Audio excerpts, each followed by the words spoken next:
Hey guys, Dr. Ian here. If you're someone experiencing low back pain or hip pain, today's video is going to be for you. I want to talk about low back or hip pain specifically caused by weakness in a group of muscles or one specific muscle around the hip and the low back, and that's called your glute medius. We see this a lot in our patients that have taken a lot of time off from exercise. Maybe they've been on the couch a lot and all of a sudden they're trying to get back out. Maybe that couch to 5K person, and when they run, they have hip and low back pain. Or maybe it's just somebody that's up on their feet all day, carrying things around, and the longer they're on the feet or the longer they walk, their low back stirs up. If so, give this video a try. I think it will help you out a lot. So the muscle we're talking about, again, is called the glute medius. It's one of the glute muscles. A lot of times people think maybe they just have one glute. There's a few of them there. But this one specifically keeps our pelvis stable as we walk and we move about our day. So the test is really easy. You're actually just going to stand on one leg. So I'm going to get my feet shoulder width apart, raise up. So if we do this again, I'm going to show you a good test.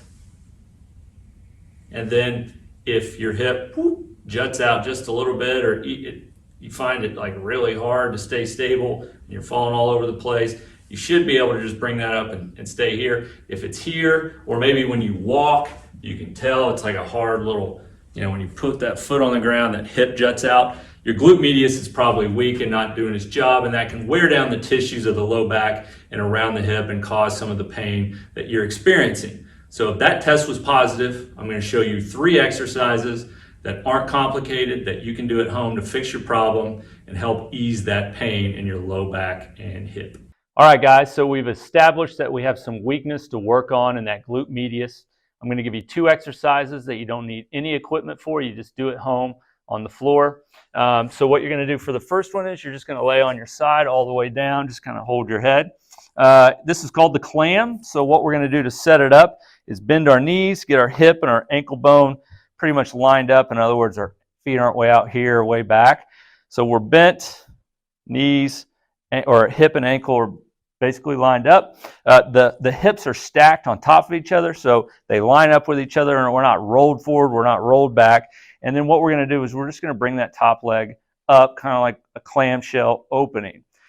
This is an easy exercise, or at least it looks easy, but a lot of people run into problems because they do it poorly. They start to rotate their torso and open up or roll. This all stays stacked and still, and we're just doing 3 sets of 10 to 15, as far up as you can go until you start to feel yourself rolling back. Some of you may just be going to here before you really feel like you're limited and you start to move around too much. As you progress and get stronger, you can put a band around your thighs, basically, keeping them all together or kind of pushed together, and then you're going into that band to create some resistance there. Really good exercise for that glute medius.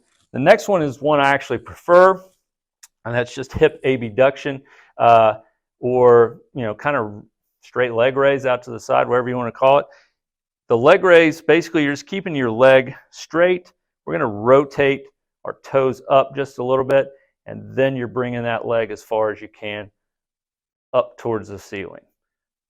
Of the 2, this is the one I prefer. Again, 3 to 15 reps. Sorry, 3 sets of 10 to 15 reps is all you need at home to really work that glute medius and get it stronger. Alrighty, y'all. So the last exercise for that glute medius is called a hip hike. For this one, we're going to be using a foam roller against the wall. So to set it up, I'm going to put that foam roller right on my right hip. I'll be working my left hip. My left leg is going to get about 12 to 16 inches from the wall or the baseboard, and then I'm going to straighten that leg and put all my weight into that left leg, and then push into the foam roller, creating a lot of force, pushing the foam roller into the wall, and then I'm going to hike that hip up. So the right hip goes up, and it's caused by the muscles of the left hip contracting. My knee, as you can see, my right knee is just bent enough to where I can get a good contraction right there. Don't compensate and turn your shoulders. I'm kind of doing that. That should stay relatively still as you come up and back down. Great exercise for those glutes. It really helps strengthen that area, decreasing the low back pain and hip pain that we talked about earlier. So hopefully these 3 exercises really help you guys out. They're easy to do. Give them a shot, and we'll talk to you soon.